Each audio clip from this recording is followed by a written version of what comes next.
The vampire woman sat on her throne high above the chamber, her red eyes gleaming in the darkness.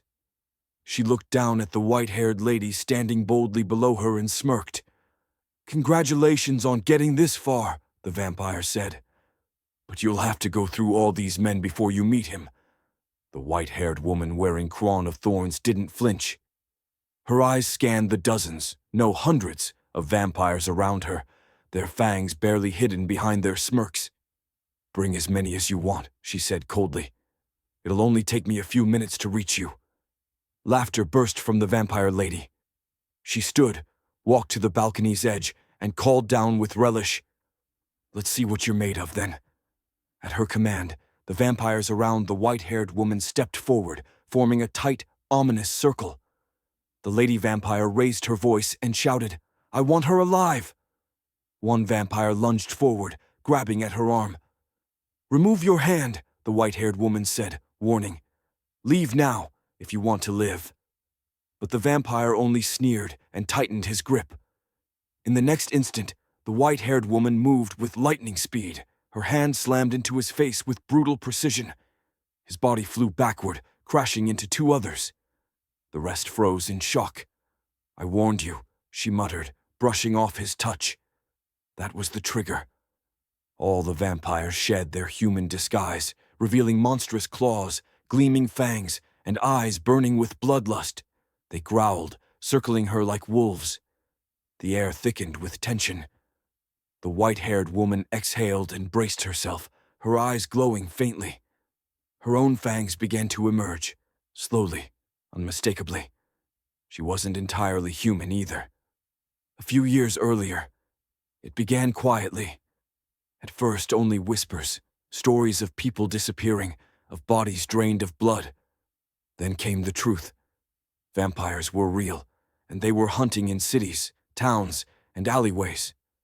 The white-haired woman had lost everything to them, and now she was hunting them, for justice, for vengeance, for the people she once loved. Present day, elsewhere in the city. It was an ordinary morning. Protest posters covered city walls. "Stop the vampire killings! The government must act!" But the city remained divided between fear, denial, and helplessness. In one corner of the urban sprawl, children from a church-run orphanage played outside. Three rough-looking men, their eyes scanned the children with cold interest. The kids stopped playing. They recognized the gangsters immediately, from their clothes, their boots, their scars. "Where's your priest?" the leader barked. "Leave us alone," one child snapped. The man's face darkened. He strode over and grabbed the kid by her hair. "We need his signature. That land belongs to us now. Construction starts soon, and orphans like you don't get mercy." Suddenly, a girl sprinted toward them, a polythene bag tied around her face, hands dripping with sewer muck. "Stay away from the kids, you bastards!" she screamed. Before she could strike, the leader grabbed her by the hair. "Who the fuck are you, dirty little bitch?" Through her fear, Haiyan trembled but stood her ground. "If you take our home, where will we go?" From a distance, children screamed, "Let our sister Haiyan go!" The gang laughed and reached for the plastic bag over her face. Haiyan shouted and struggled, refusing to let them uncover her. Then, from the sidewalk, a calm voice broke the chaos. "Excuse me, gentlemen. Do you know the way to the police station?" All three goons turned. A red-haired boy, no older than 20, stood there with a phone in his hand and a smile that didn't quite reach his eyes. "Can't you see we're busy?" one snapped. "Get lost." The boy nodded and turned away without argument. The leader snorted. "Did you see that dumbass?" I was about to punch his. In the blink of an eye, the boy was standing right in front of him. "You should think 100 times before opening your filthy mouth," he said, voice low and cutting. One of the gangsters gasped. He whispered something into the boss's ear. The leader's face paled. Suddenly, the bravado was gone.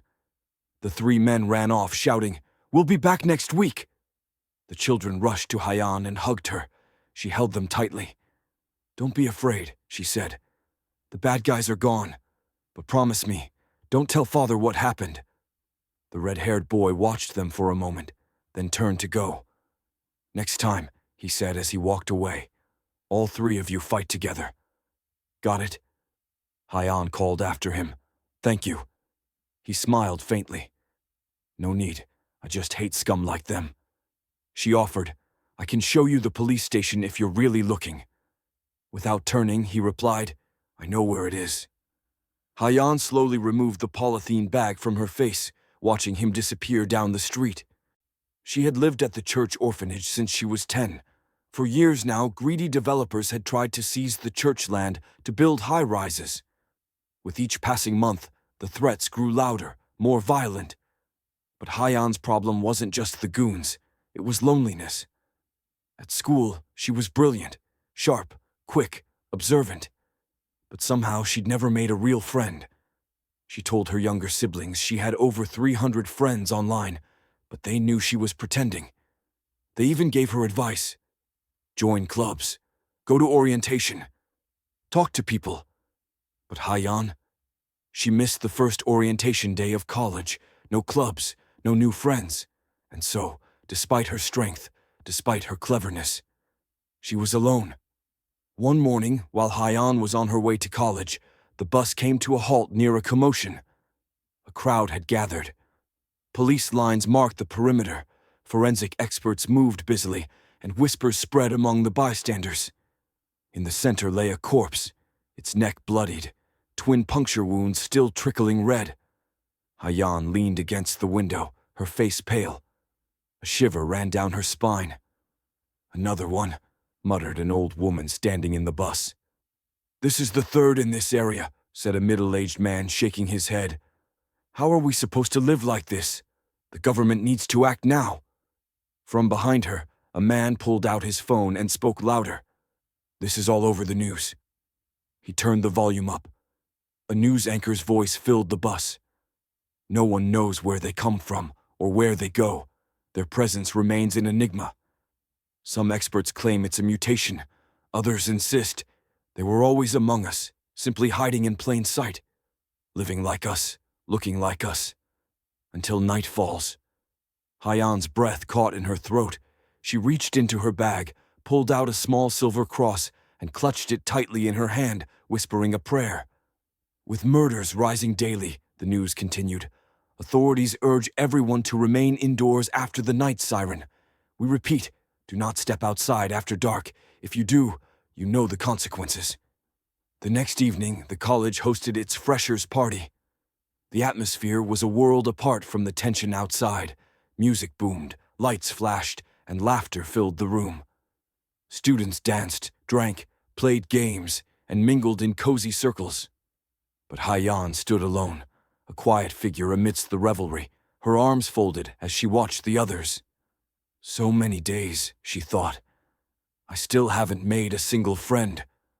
Every time she tried to approach someone, it ended in awkward silence. She sighed, reached for a bottle of liquor nearby, and whispered to herself, "Maybe this will help me loosen up."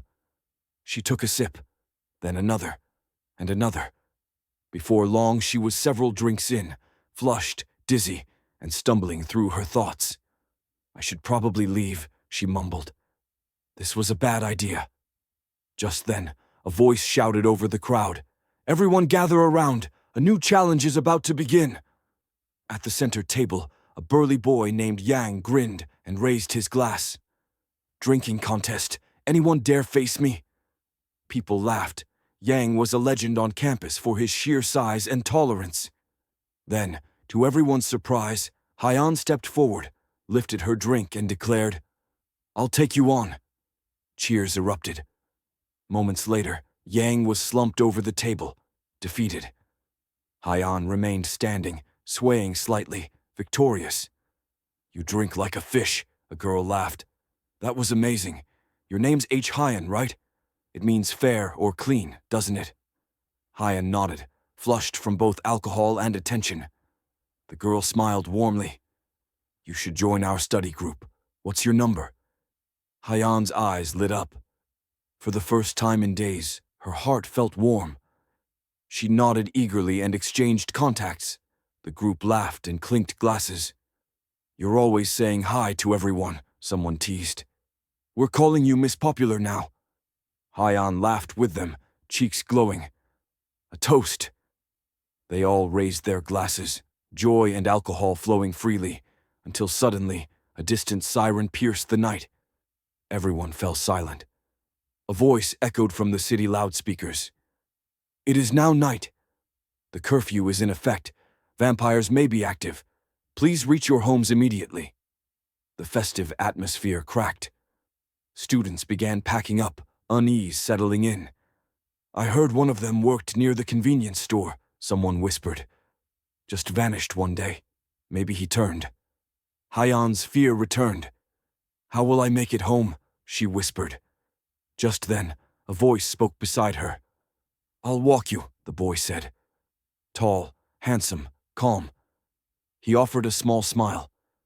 "Haiyan, right?" She blinked in surprise. "You're that senior, the one everyone talks about." They began walking together in silence. She finally broke it. "You didn't have to come. I would have managed." "I'm heading the same way," he said simply. They glanced at each other, then walked on. After a while, he said, "I heard you live at a church." "It's actually an orphanage," she said softly. "Run by the church. I've been there the longest. I help look after the others. They're like my family." The second siren blared suddenly, louder and more urgent. Lights flickered in the distance. "It is now midnight. The danger is at its peak. All citizens, find shelter immediately."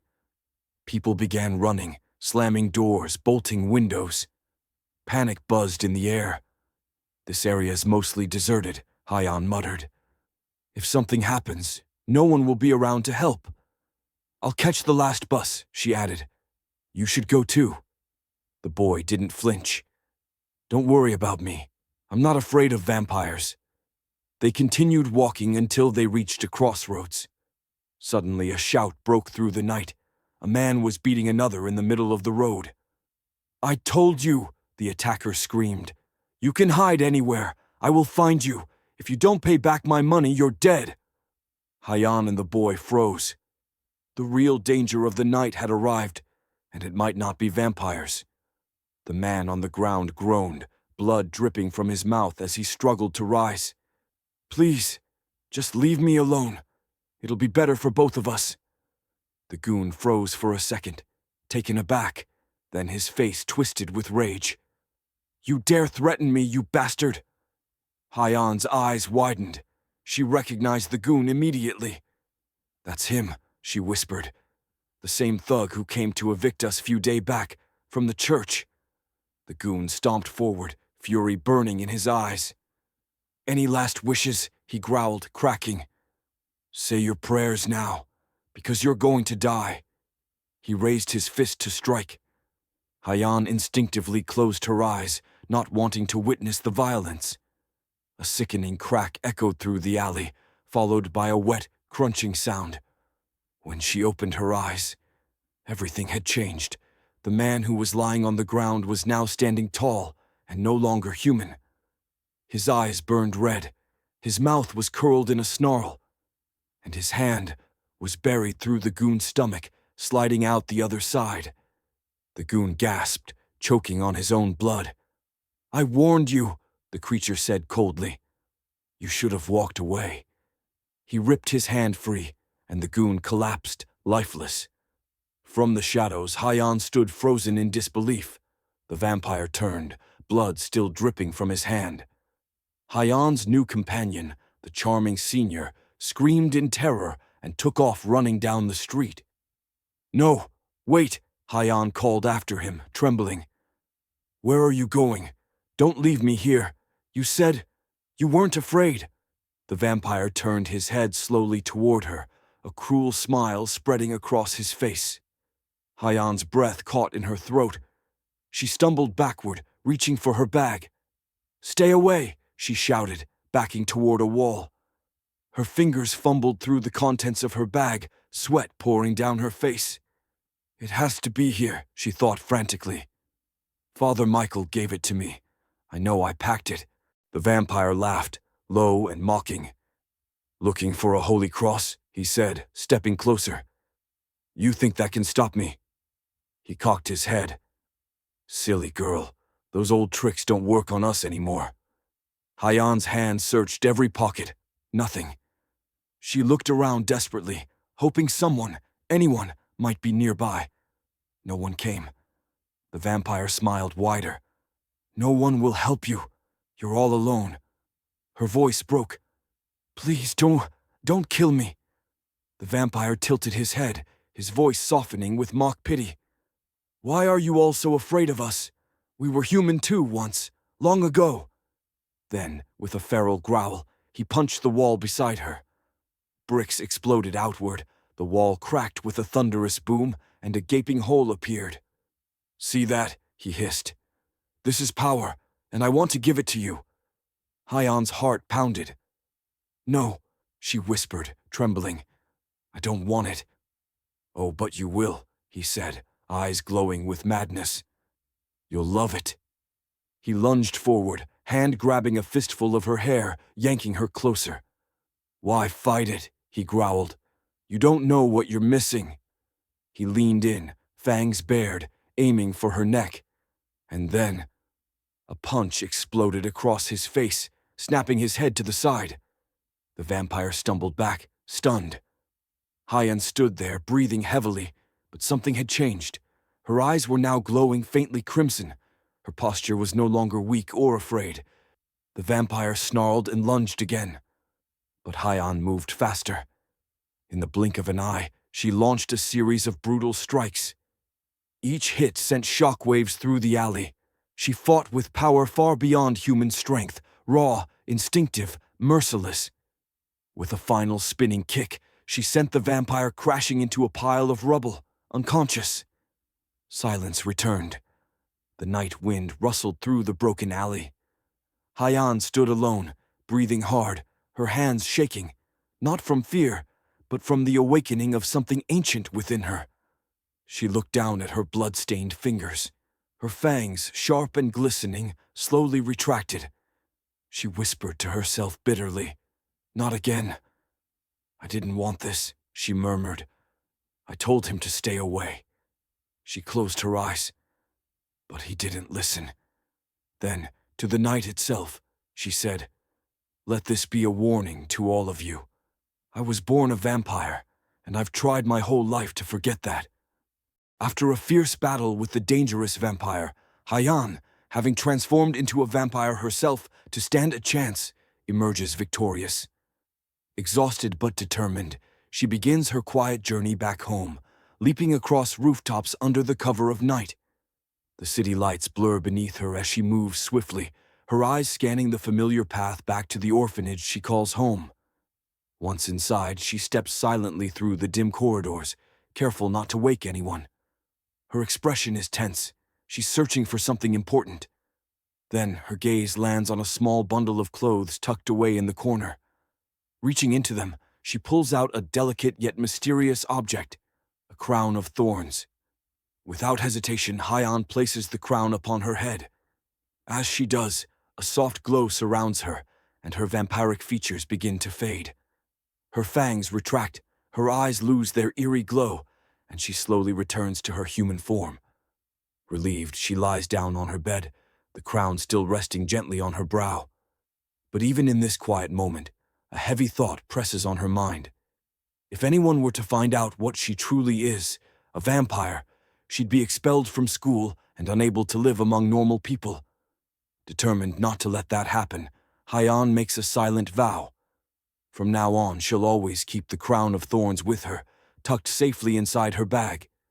It will be her anchor, her lifeline, her one chance to lead a normal life. The next morning, Haiyan sat quietly in her classroom, focused on completing her assignment. The soft scratching of her pen on paper was the only sound she paid attention to until a warm voice interrupted her thoughts. You've been studying for a long time, Haiyan. This might help you stay energized for your next lecture, said a professor, handing her an energy drink with a gentle smile. Startled but grateful, Haiyan looked up and accepted it with both hands. Thank you, Professor, she said politely. With a nod, the professor walked away. Just then, a girl approached Haiyan. That was Professor Park Dongyu, she said, with a little sparkle in her eyes. He's new here. This is his first year teaching at our school. He really cares about the students. She paused before continuing, her tone turning more thoughtful. I heard he had a rough childhood, raised by a single mom. He used to work during school hours to support himself, and still managed to graduate with top honors.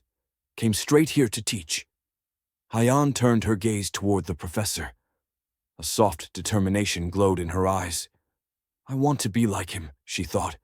A good student, a good person. Before the thought could settle fully, the school bell rang sharply.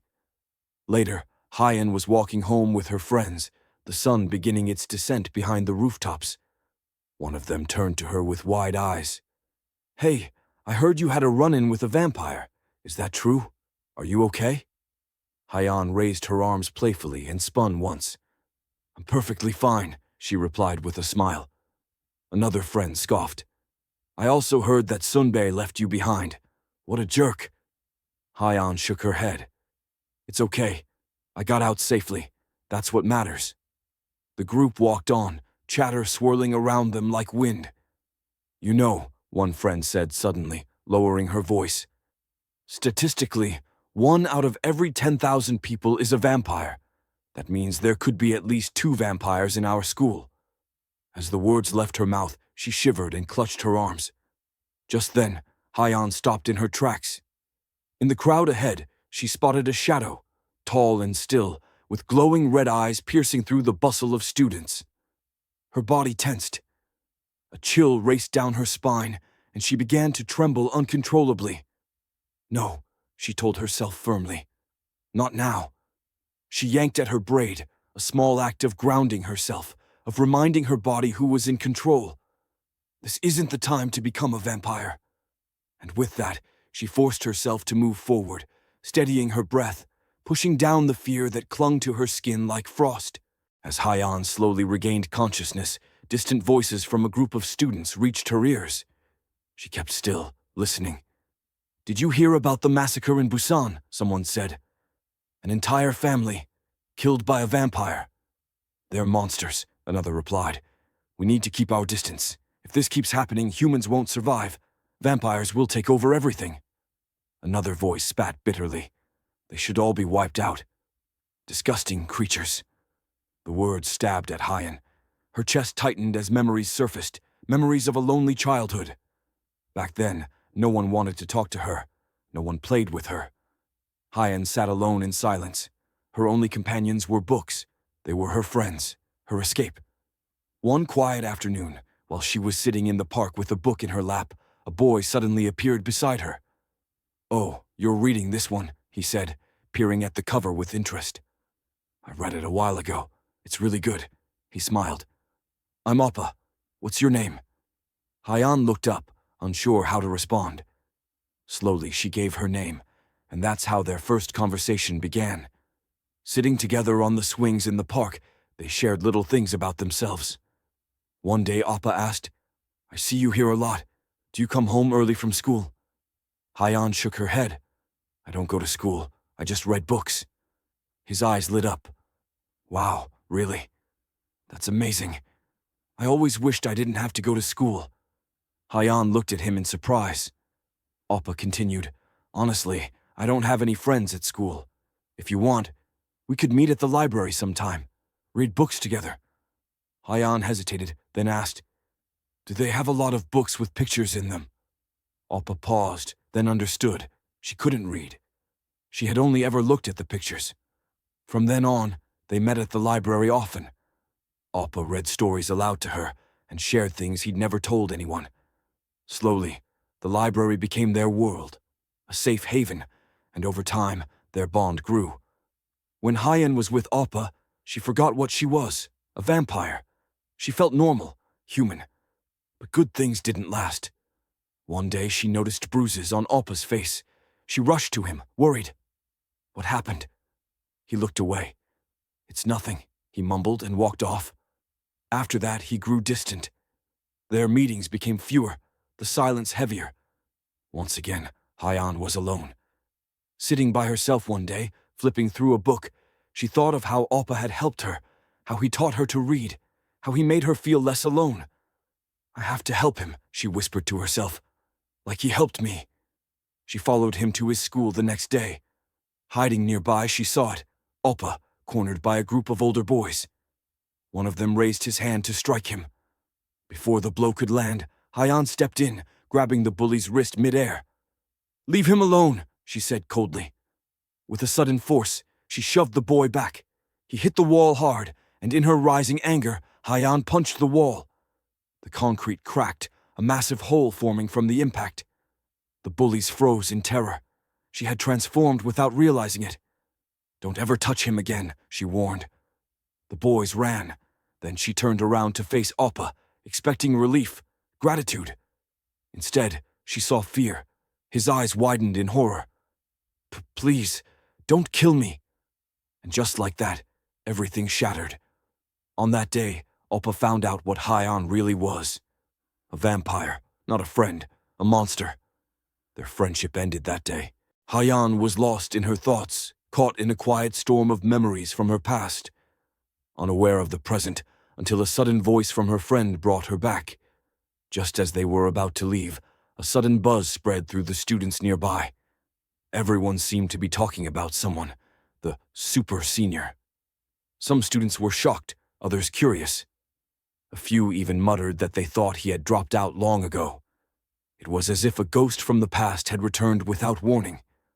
Then, through the parting crowd, he appeared.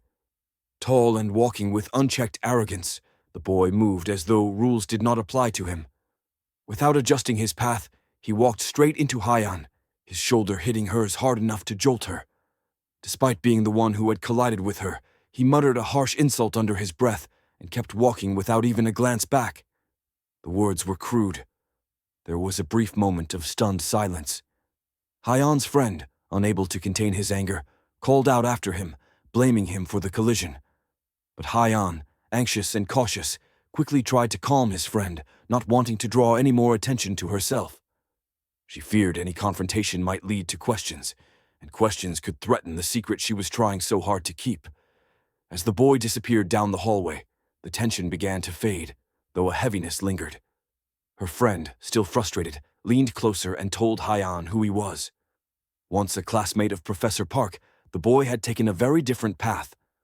While the professor was now admired and respected, this former peer had spiraled into rebellion. Rumors surrounded him, fights in nightclubs, smoking during lectures, and constant run-ins with juniors. There was something unsettling about him, her friend remarked. A darkness in his expression, a strangeness to his presence that was difficult to name. And though Haiyan felt it too, a deep chill that had passed through her when he brushed by, she chose to suppress the thought. She gave a simple explanation, claiming he might be unwell, though in her heart she knew that the truth was likely far more complicated.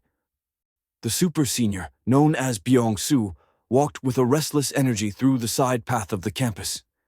Passing a security guard, Byung-soo snatched the canister of water from his hands without a word. He tilted it to his lips and drank greedily. It wasn't water his body craved. Wiping his mouth with the back of his hand, he muttered to himself, "Why wouldn't it go away?" This burning hunger inside him. He tossed the can aside and kept walking. Further down the road, a small group of junior students approached from behind. They greeted him with polite nods and respect. When he turned toward them, their faces stiffened. He heard them whispering among themselves. "That's our super senior. Didn't he pass intermediate here 9 years ago?" They didn't laugh. But in Byung-soo's twisted perception, it felt like mockery. He stopped walking. Their voices dug into his thoughts like claws.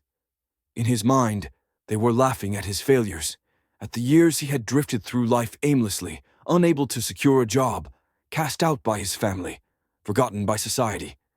Their whispers became accusations. How do they know, he thought. How do they know I've been unemployed for 9 years? In his head, he imagined them calling him a failure, trash, a joke. But they didn't know. They didn't understand. Something had changed. He passed by a parked car and caught a glimpse of himself in the glass. A smile curled on his lips. His vampire fangs glinted back at him. For the first time in years, something stirred inside him that wasn't despair. A moment later, Professor Park came jogging down the same road, talking hurriedly on the phone with his mother. He halted when he spotted Byung-soo. There was a brief pause, then Park told his mother to hold on. He had seen an old friend. He approached with a warm smile and greeted him, but Byung-soo said nothing. He only stared. In his mind, Park's friendly tone was not kindness. It was mockery. Look at him, he thought bitterly. That smug, plump mutt, pretending to be friendly. Park, perhaps sensing the tension, opened the car door, offered a quick farewell, and got in, resuming his conversation. Byung-soo stood frozen. The whispers from earlier swirled with Park's cheery voice in his mind. All of them think I'm worthless. They think my life is something to laugh at. A running joke. His eyes darkened, his breath quickened. Red bled into the whites of his eyes as rage consumed him. My life is not a joke, he whispered to himself. He stepped in front of Park's car. Inside, Park honked lightly. Move aside, friend. But Byung-soo didn't budge. He heard only ridicule in Park's words. A moment later, his form twisted. His limbs tensed. His eyes glowed with crimson hunger, and the smile on his face warped into something inhuman. In a sudden burst of monstrous force, he lifted the front of Park's car, and with a furious roar, hurled it onto its side. A deafening crash echoed through the campus. Silence fell. Smoke rose from the car as it lay twisted and broken. Park was trapped inside, disoriented and frightened. Byung-soo approached slowly, savoring the moment. Through the shattered window, he looked down at his old classmate, eyes gleaming with madness. You think my life is a joke, he said, voice low and trembling with fury. Park struggled, pleading, trying to make sense of what was happening. But Byung-soo's laugh. Life has given me a second chance, he said, reaching forward. And this time, I'm not letting it go. As his shadow loomed over the wrecked vehicle, something monstrous awoke fully inside him. The college student meeting hall was cloaked in a heavy silence, broken only by hushed whispers and the occasional sniffle.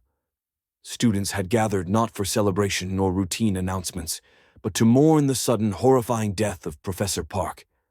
Some students shared stories, small, warm recollections of a man who had helped them through difficult lessons or inspired them with a kind word.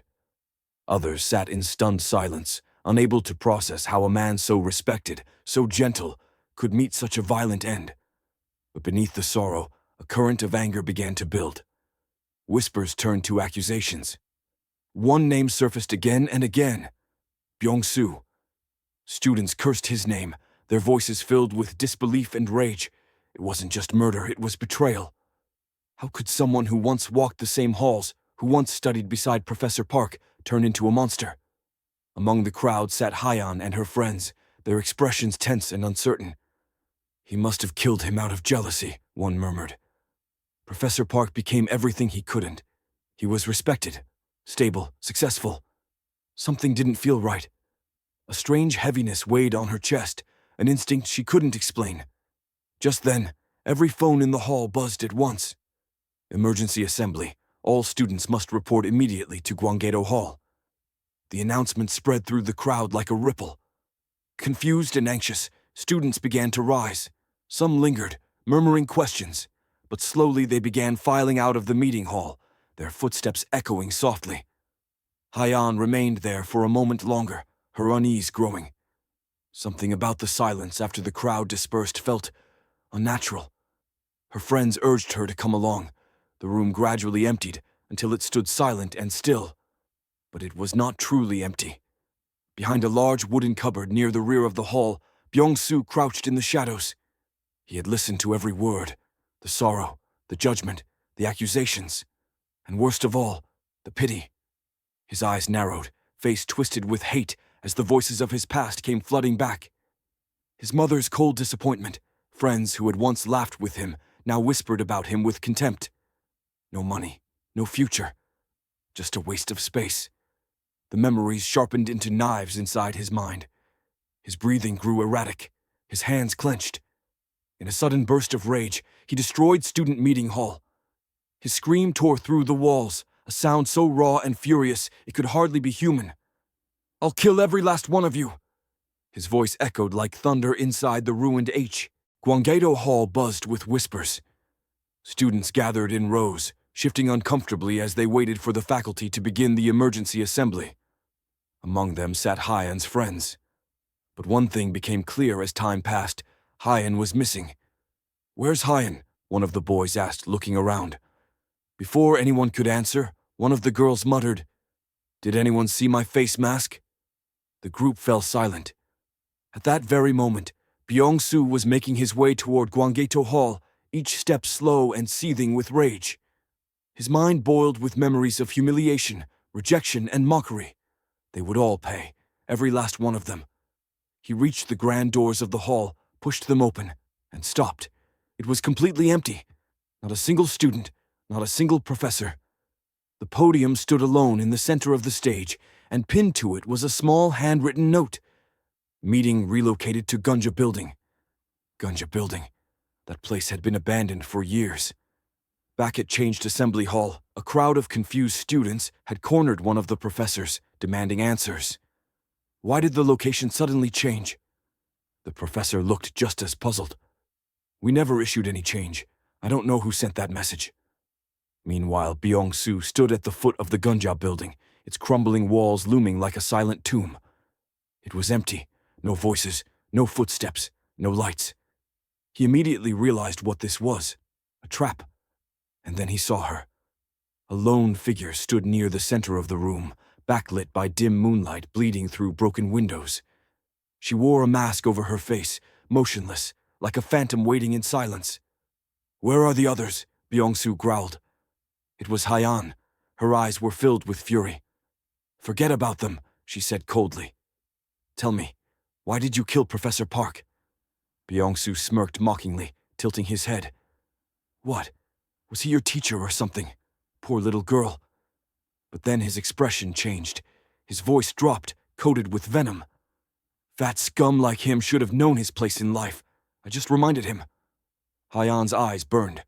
"That's your reason?" she asked. "You killed a man because he succeeded where you failed." There was a long pause. Then Byung-soo snapped, yelling, "Yes! That's why I killed that fucking bastard!" Haiyan stared at him in disbelief. What kind of person murders over envy, she thought. She stepped forward.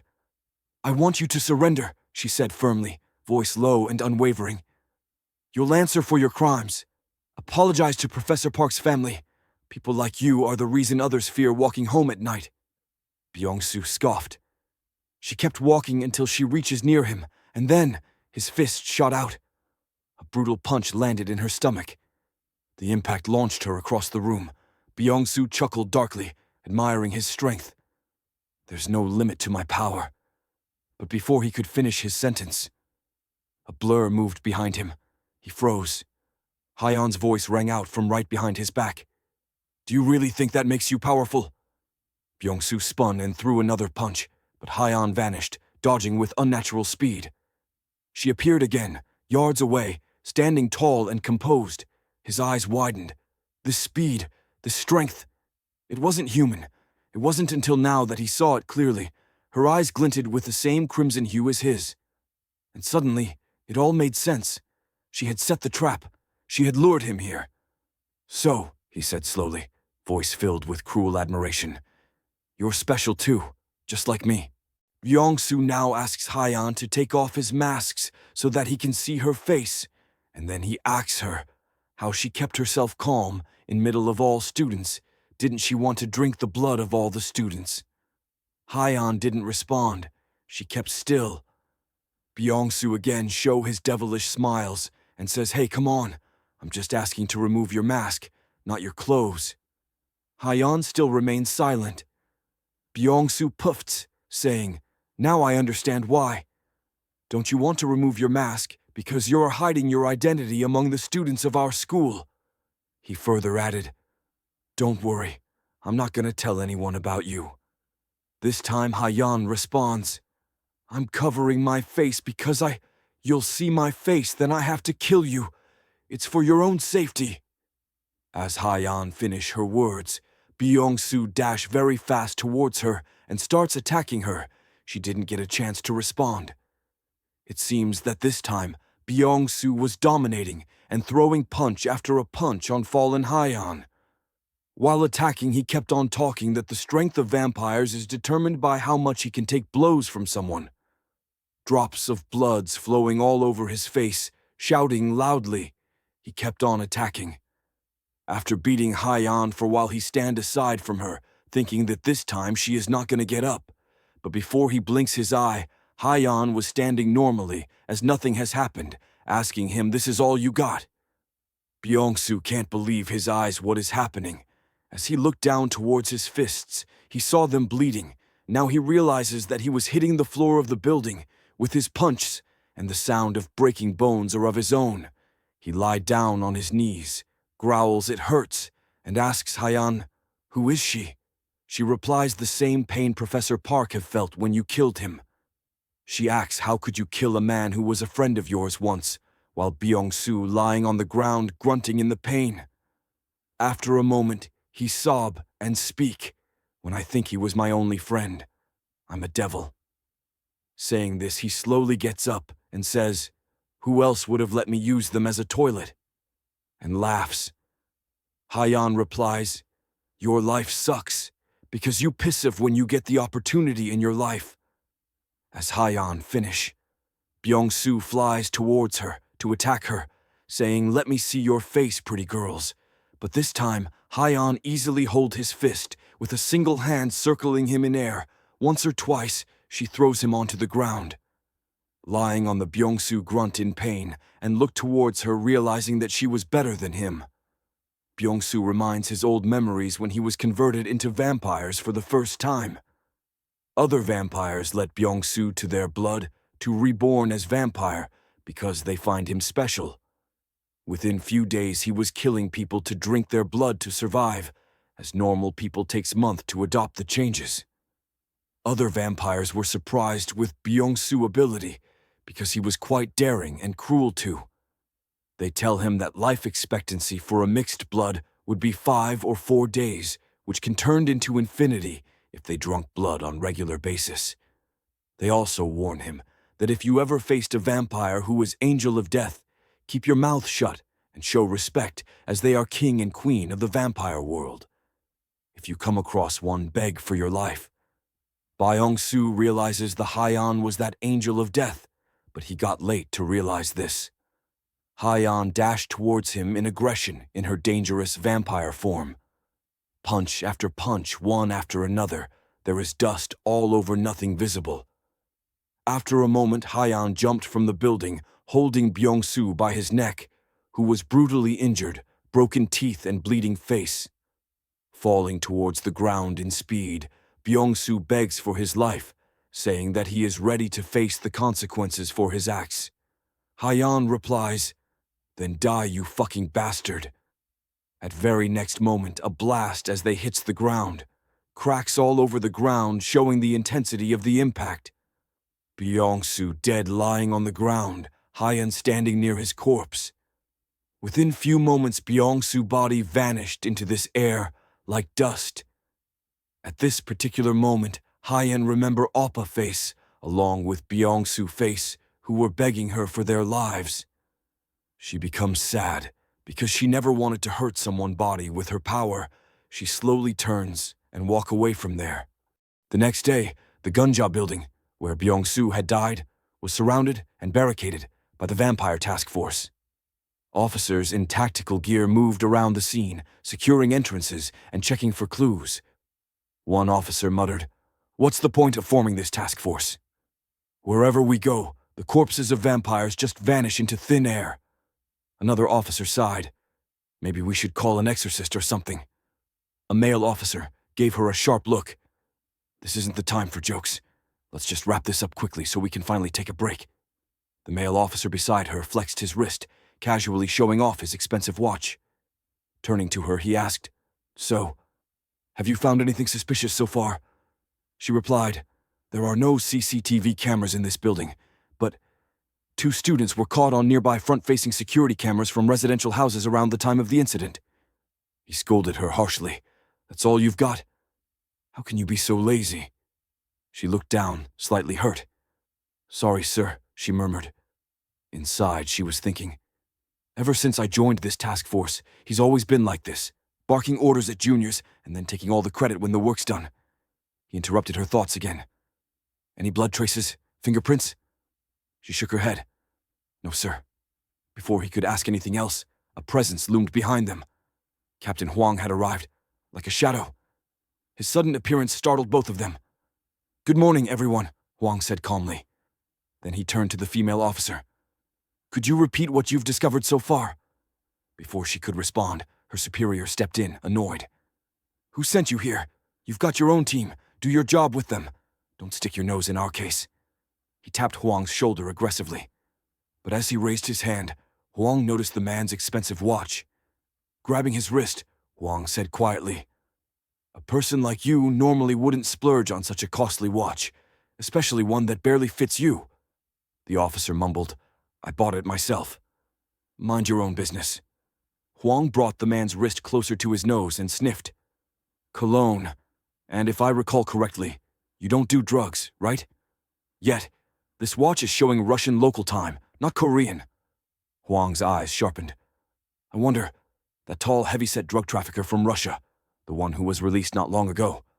I assume he made it home safely. Did he happen to gift you this? The officer yanked his hand back. Let go of me! Huang released his grip, flicking his hand away. Taking expensive watches as bribes. Bit old-fashioned, don't you think? The officer stood speechless. Then Huang smiled casually. Hey, don't worry about it. No need to get so flustered. I was just speculating, that's all. He stepped closer. And since we're all on the same side, let's try to be polite to each other. Also, treat your subordinates with some respect, all right? With that, he walked off, leaving an awkward silence in his wake. The female officer whispered to herself, Captain Huang is awesome. He really knows how to deal with bullies like him. She remembered. Captain Huang graduated early from the police academy. He has an incredible memory. He never forgets anything he's seen, even once. Since the Vampire Task Force was formed, his arrest rate has been over 80%. He became famous for his unorthodox but effective arrest tactics, and he was awarded a national medal of the highest order at a young age. His achievements are endless. As Huang exited the site, some of the higher-ups started asking questions about the corrupt officer's watch and his connection to the Russian drug dealer. Meanwhile, back at the crime scene, one of Huang's subordinates approached him. Captain, he said, it looks like the dead guy was thrown from the building. From the signs, it might have been a fight between two vampires. Huang raised an eyebrow. A fight between vampires, he thought. Then there must be some kind of trace. He crouched down, eyes scanning the site carefully, every detail under scrutiny. A crowd of angry students gathered outside the school building, protesting against the management. Banners and handwritten slogans filled the air. Vampires among us. 2 attacks, still no action. We want safety, not silence. Tension crackled in the atmosphere. From afar, Haiyan and her friends watched the scene unfold. They're right, one friend said. The school should have reacted already. 2 vampire attacks and still nothing. Yeah, another added, shaking her head. Haiyan, silent for a moment, glanced around nervously and whispered to herself, I have to be more careful from now on. By the way, one of her friends asked, where were you last night during the assembly? Haiyan smiled awkwardly. I had an upset stomach. I went home early. Sorry for not telling you guys. Suddenly, a calm yet authoritative voice called out, Are you Haiyan Park? They turned. Standing just a few feet away was Captain Huang. Dressed smartly and exuding charisma, he looked like he had stepped off the set of a K-drama. Haiyan's friends froze, wide-eyed. Is he your boyfriend? One whispered into her ear. He has to be a billionaire, another murmured. Haiyan stared at him too, confused. Wait, he's the guy who saved me and my orphan siblings from those thugs before. Sensing the awkward silence, Huang gave a charming smile and said in a theatrically confident tone, I was top of my class at school and graduated valedictorian from the police academy. After flying up the ranks, I became captain of the Criminal Investigations Division at just 28. I've received national awards and currently lead the Vampire Task Force. I'm known on social media as one of the most popular people in this city, frequently invited to TV shows. I'm a super talented yet trendy pillar of the local community. Haiyan blinked, then smirked. So, you're a detective? Huang smiled. You're quite smart. As they began walking together, heads turned across the schoolyard. Whispers echoed. Students stared, especially the girls, as if Huang were a celebrity. The two looked almost cinematic together. But Haiyan's mind raced. Why is a detective here for me? Did they find out something about last night? Is he here to question me? Again, Huang spoke to ease the tension. Don't worry, I just came to show support. With everything happening lately, I figured you students might be going through some trauma. He smiled gently. Would you like to join me for lunch? You can ask me anything you want. About vampires. Haiyan hesitated, then nodded. Okay. After a few seconds asked, So, what do you guys do when you catch a vampire? Huang leaned in, lowering his voice. It's a bit of a secret, really. Most people don't know this. Vampires can regenerate. You can't just shoot or stab them and expect them to die. He paused. Their weakness is their heart. So to kill them, we have to extract it. Haiyan's eyes widened. But instead, he continued, we use a more reliable method. We paralyze them with electrified wire, then throw them into a blast furnace that reaches over 3,600 degrees Fahrenheit. That way, they melt completely. Not a trace left behind. Haiyan kept a straight face, trying to suppress the dread rising inside her. Like in the movies. Huang grinned. Actually, the furnace idea was mine. It's effective, reassuring even. She swallowed hard. Why do you hate vampires so much? Did something happen? He looked at her expression growing serious. I just want things to go back to normal, he said softly. So people can walk around at night without fear, so the streets feel like home again. Then, resolutely, he added, I'm going to catch every last vampire and bring this city back to what it once was. They reached a nearby restaurant and ordered a large amount of food. Huang, especially, ordered a feast just for himself. Seeing all the dishes arrive, he lit up with excitement. Glancing at Haiyan's nearly empty plate, he asked, Why aren't you eating? I'm starving. Haiyan smiled politely. Thanks, but I'm not as much of a foodie as you. This is enough for me. Let's eat now and stop talking, Huang said, already digging in. As Haiyan looked at the food on her plate, her stomach churned. Being a vampire, she couldn't tolerate human food. The smell alone made her feel sick, but she forced herself to stay composed, swallowing down the urge to vomit. Suddenly, in his enthusiasm, Huang accidentally cut his hand with a knife. Blood began to trickle out. The sight and the scent made Haiyan freeze. Her instincts flared. The thirst, the craving. It hit her hard. Are you okay? She asked Huang, quickly gulping down her urge, her voice strained. Huang licked the blood casually. It's a deep cut, he muttered, continuing to suck on his hand.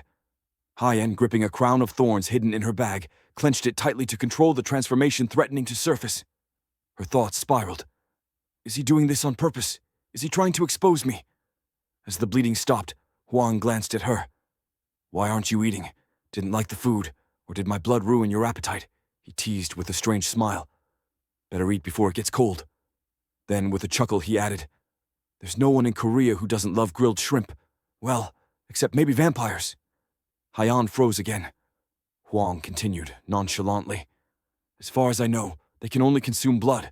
If they eat real food like this, their blood stops circulating and they feel unbearable pain. He is testing me. Should I fake a stomachache and leave? No, that would make him even more suspicious. What do I do?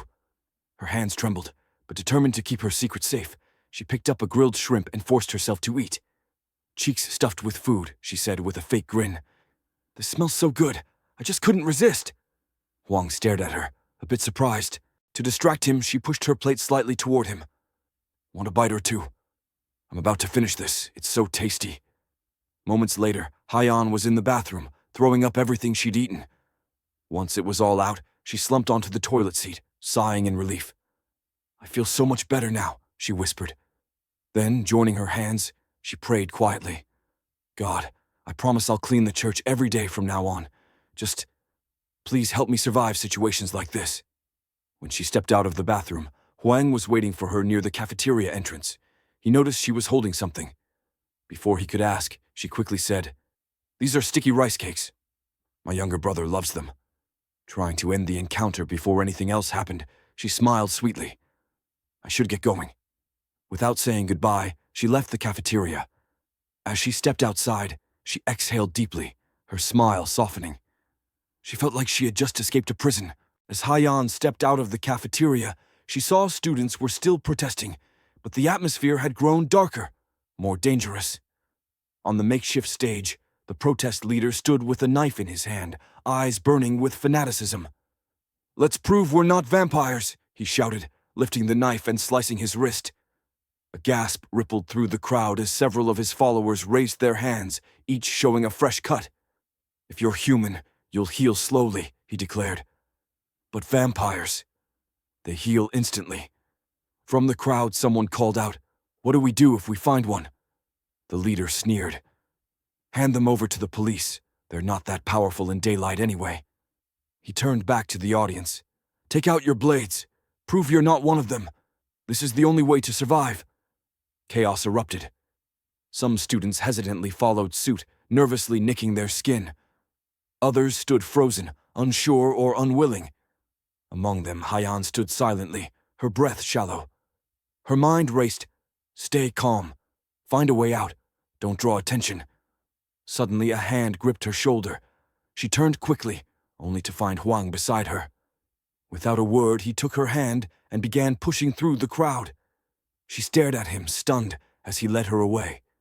He looked at her for a brief moment and said firmly, "Just keep walking." But before they could escape, a group of masked students blocked their path. They formed a circle around them. One of them stepped forward. "Looks like you're trying to run away from the test." "We're not," Haiyan replied, trying to sound calm. "But it's wrong to force people into this. You can't make us do something against our will." A masked girl snapped, her voice sharp. "How can you say that when you know what's happening in our school? People are disappearing." Before Haiyan could respond, one of them lunged forward and grabbed her arm. Fear surged through her. "If they cut me, they'll find out. I won't bleed like them. I'll be exposed." "Stop!" Huang shouted.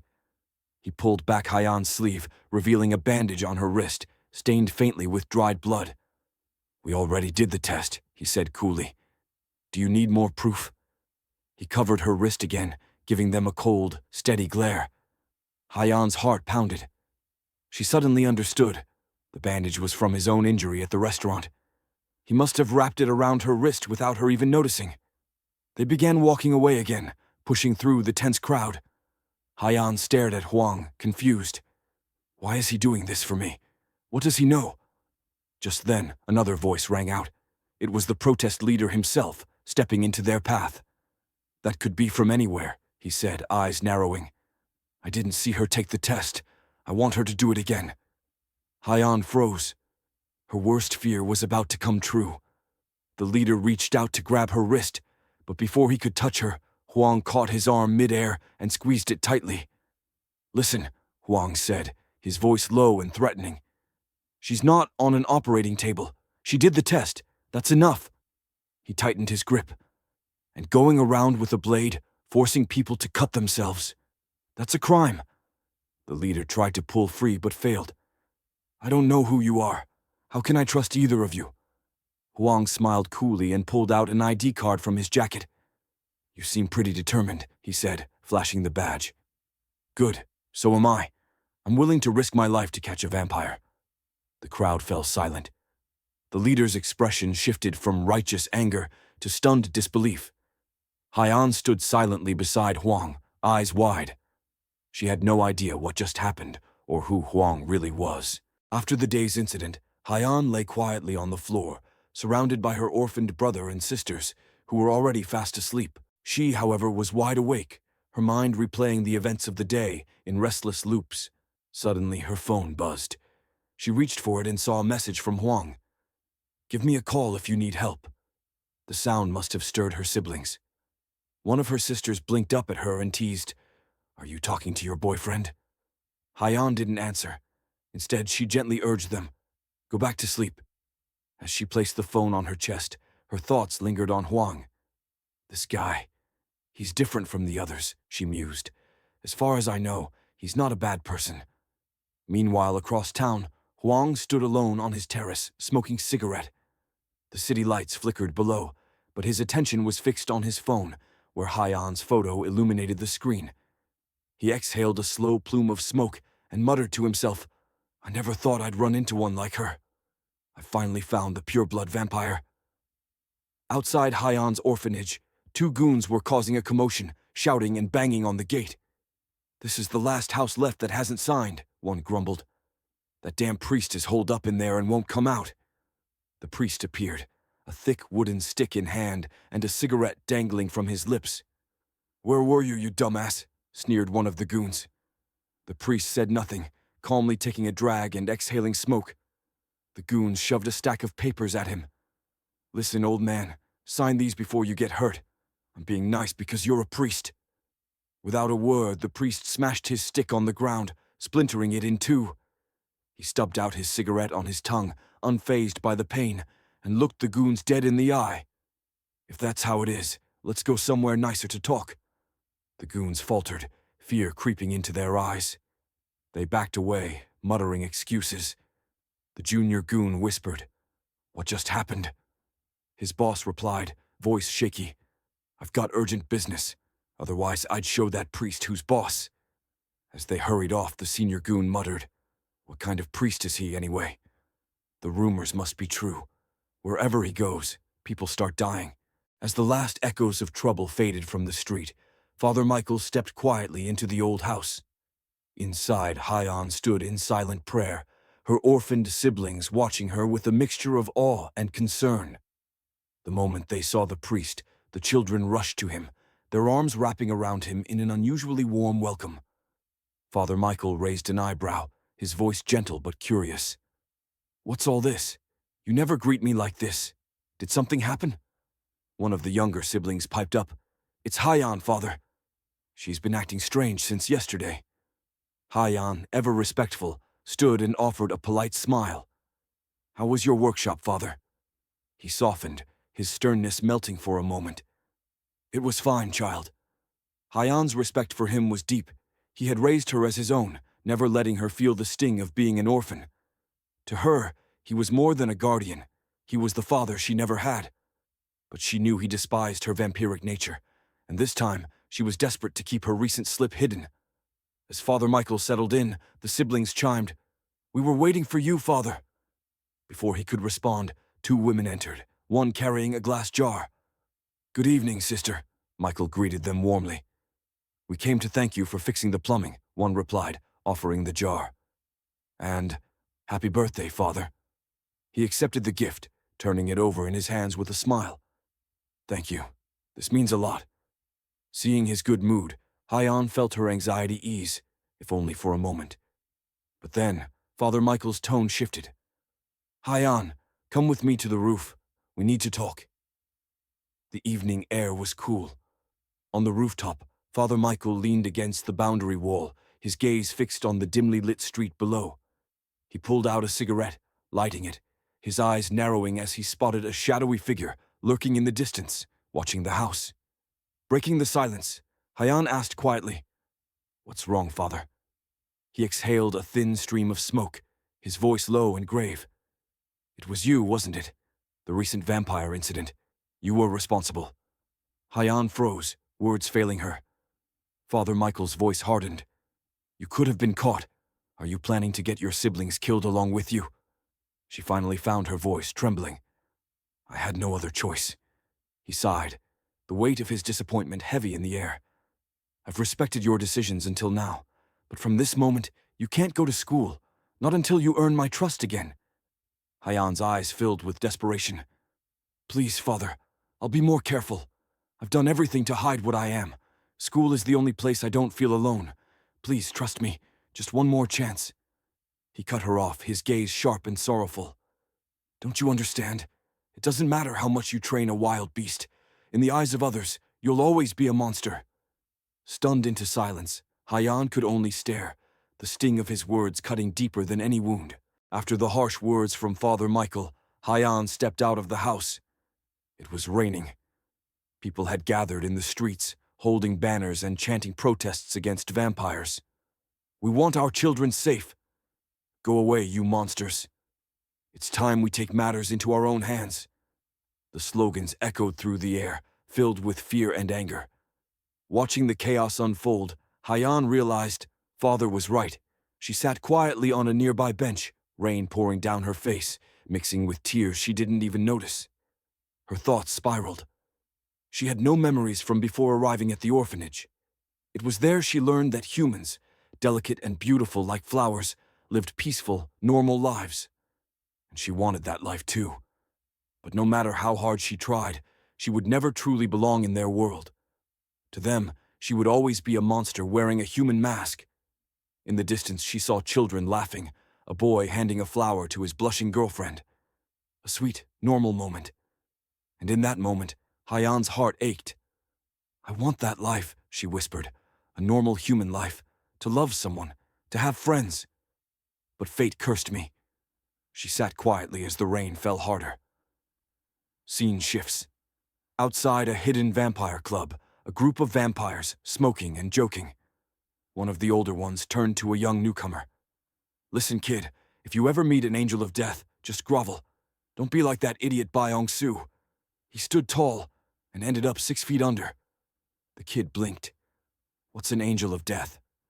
The elder vampire laughed grimly. "There are 6 of them, the ruling elites of our kind. Each could level a city if they wanted to. They keep the rest of us in check." The kid, excited, smiled. "One day, I will be an angel of death." The senior vampire scoffed. "You'll never be one of them, so stop dreaming." Just then, a mysterious man walked up to the entrance. Tall, with a calm but intense air, he tried to move past the guards. "Where do you think you're going, son?" one vampire asked, stepping forward. "I'm here to see an angel of death," the man replied. The vampire laughed. "This isn't some Bible verse, buddy. I'd turn back if I were you, unless you've got a death wish." But the man ignored him completely, gently pushing him aside. The other chuckled. He shouted angrily, "You think you can ignore me, asshole?" Before he could finish his sentence, the mysterious man struck, so fast the others didn't even see it happen. The vampire flew across the alley, crashing hard into the wall. A hiss came from another guard who began transforming into his vampire form. But the man, now showing his own vampiric aura, spoke calmly. "It's all right. Just tell him I'm here. I want to meet the angel of death." One of the club guards rushed inside, breathing heavily. He found the club's boss in his nightrobe, golden vampire teeth glinting as he licked them lazily with his tongue. "Boss, there's someone outside.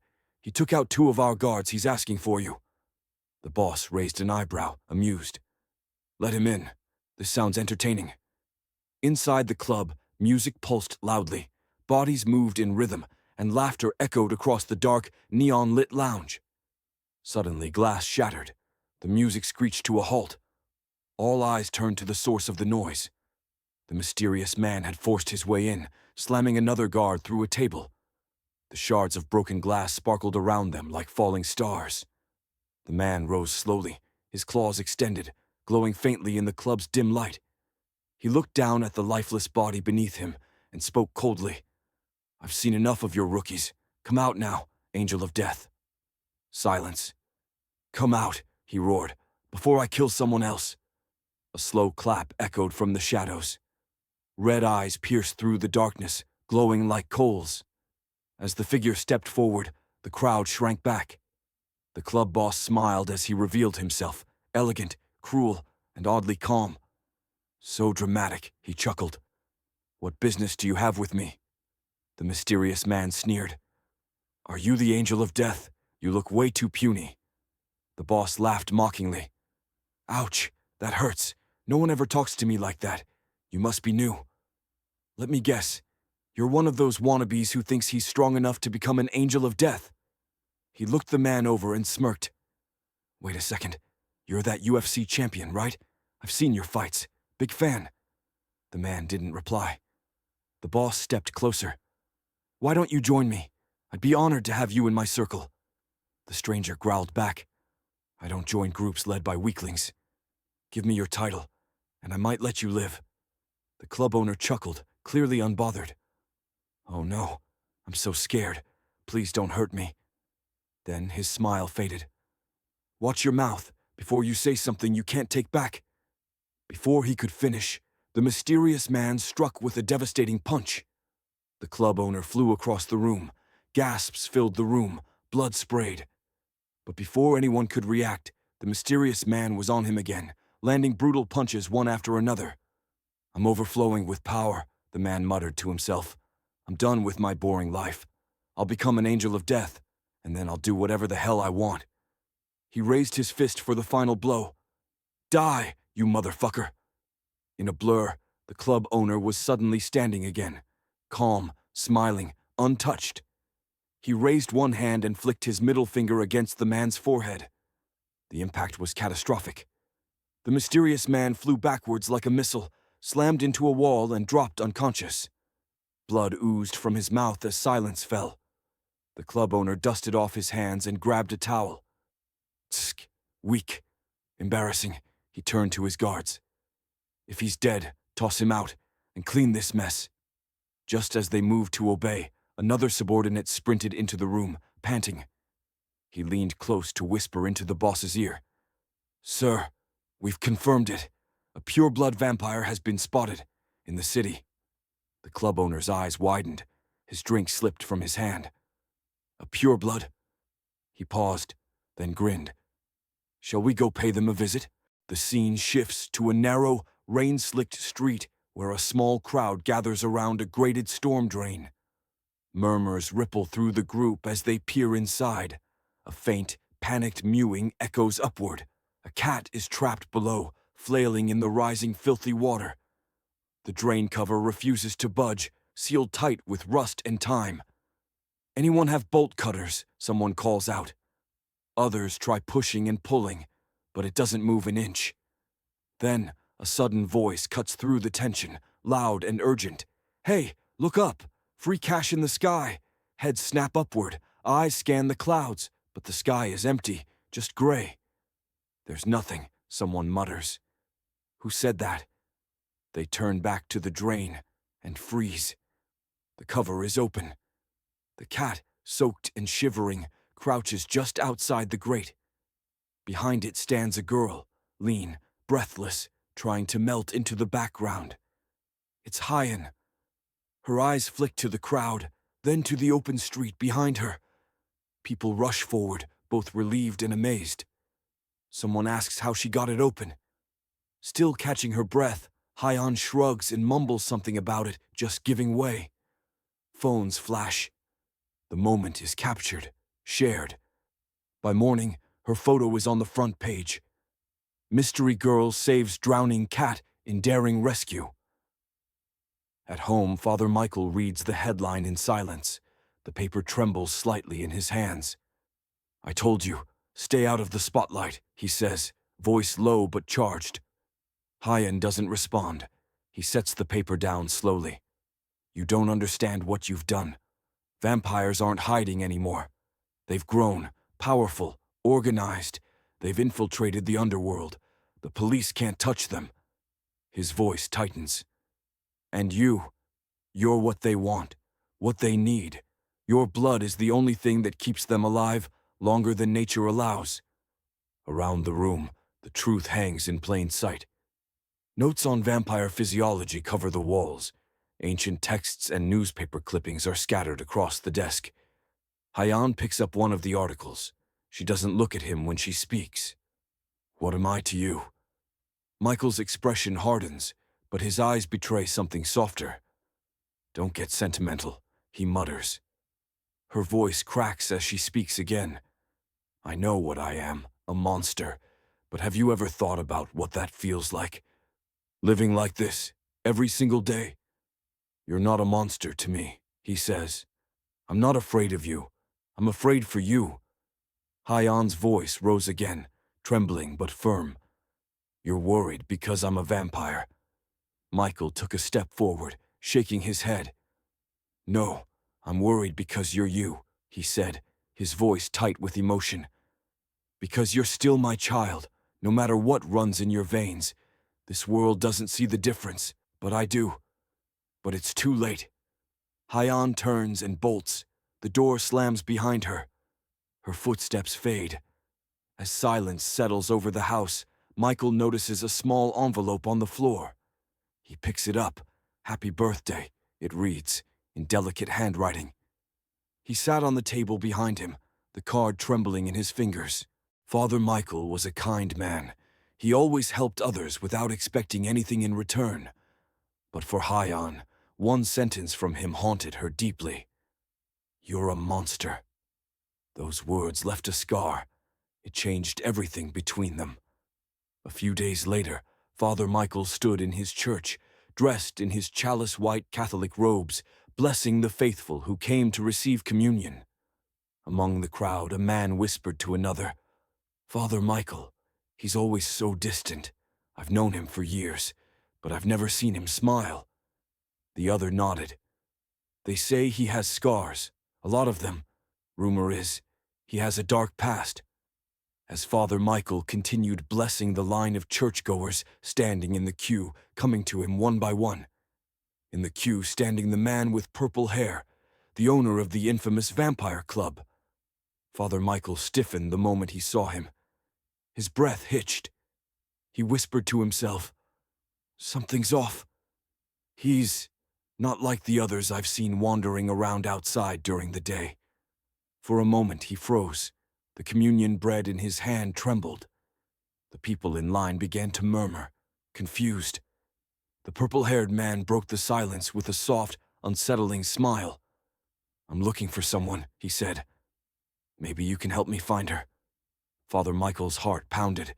He clenched the glass chalice tightly and swallowed hard. "The congregation is in danger," he thought. "I need to get him out of here, fast." Trying to maintain composure, Father said, "I'm sorry.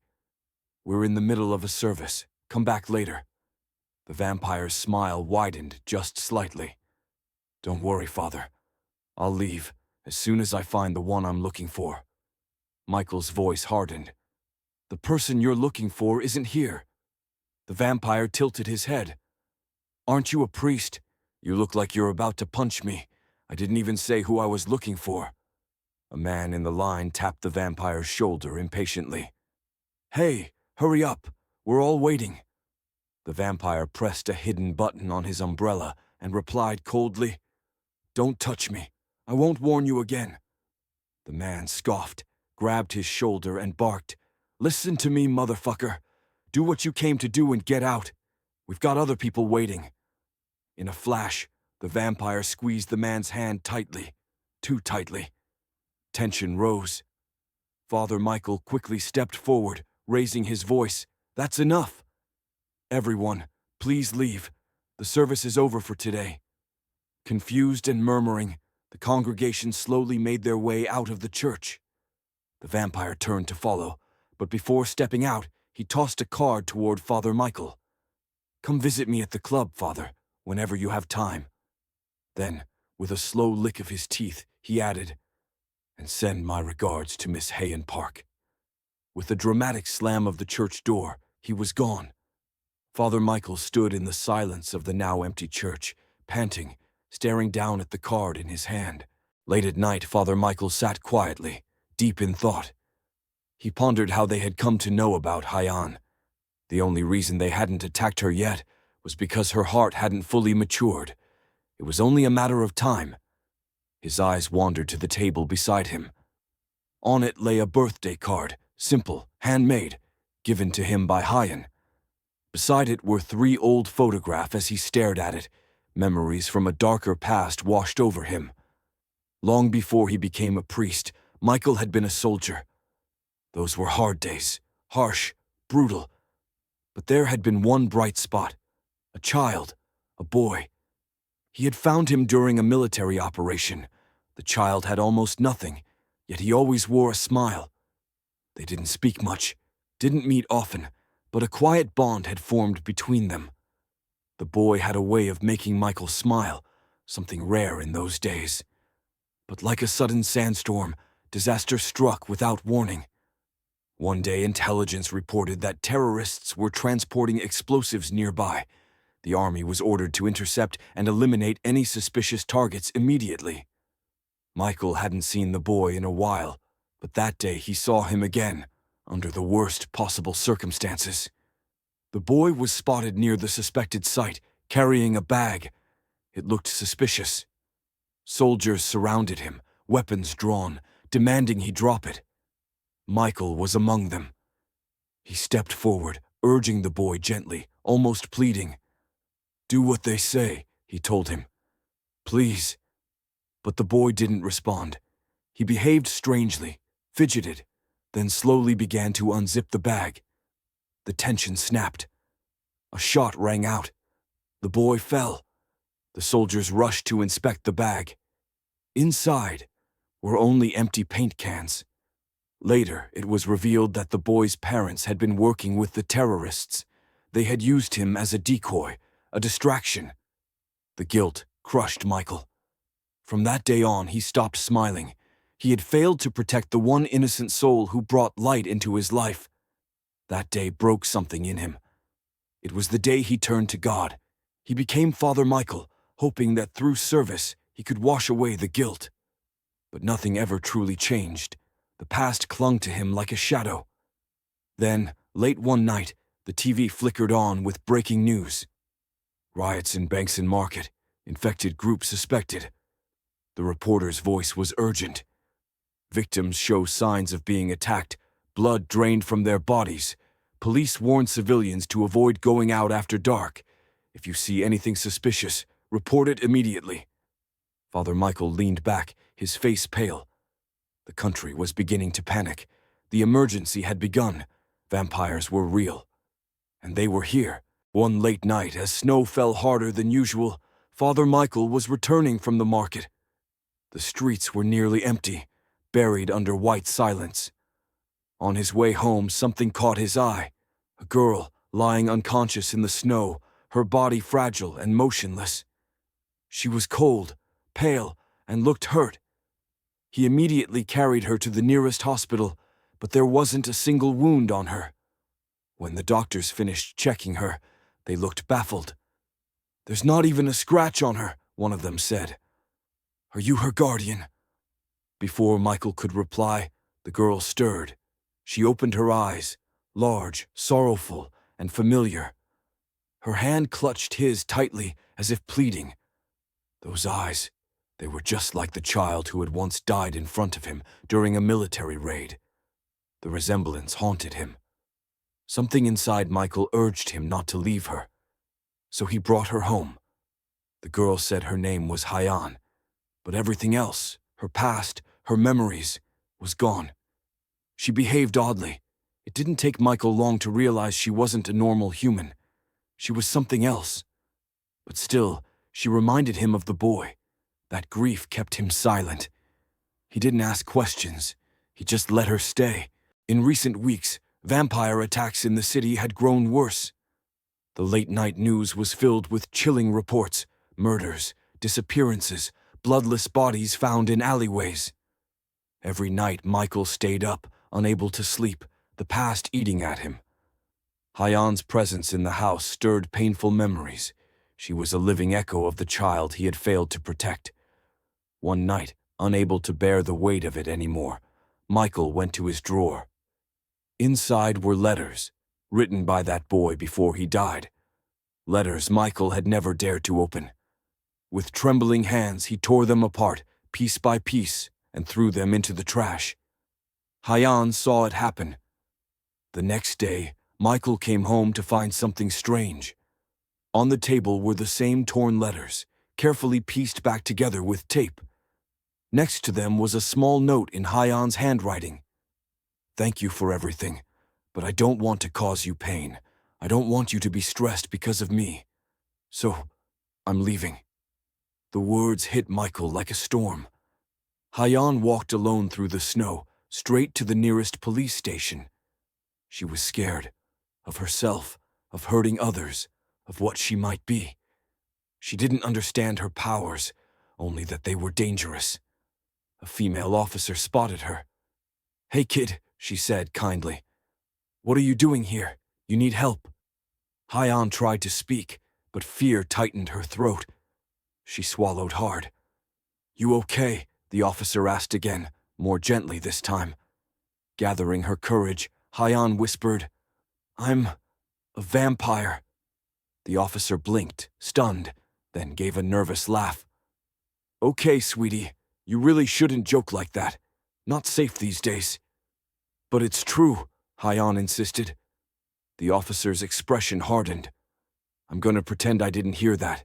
You're gonna get yourself in trouble saying stuff like that. You want to be kidnapped by a vampire? Where are your parents? Desperation took over Haiyan. I can prove it, she said. Just then, a male officer approached. What's going on?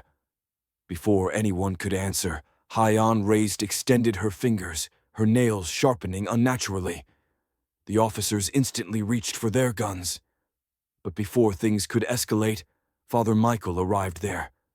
He rushed to Haiyan, gently grabbing her hand and covering it. There you are. I've been looking for you all day. He turned to the officers. I'm so sorry. Did she say something strange again?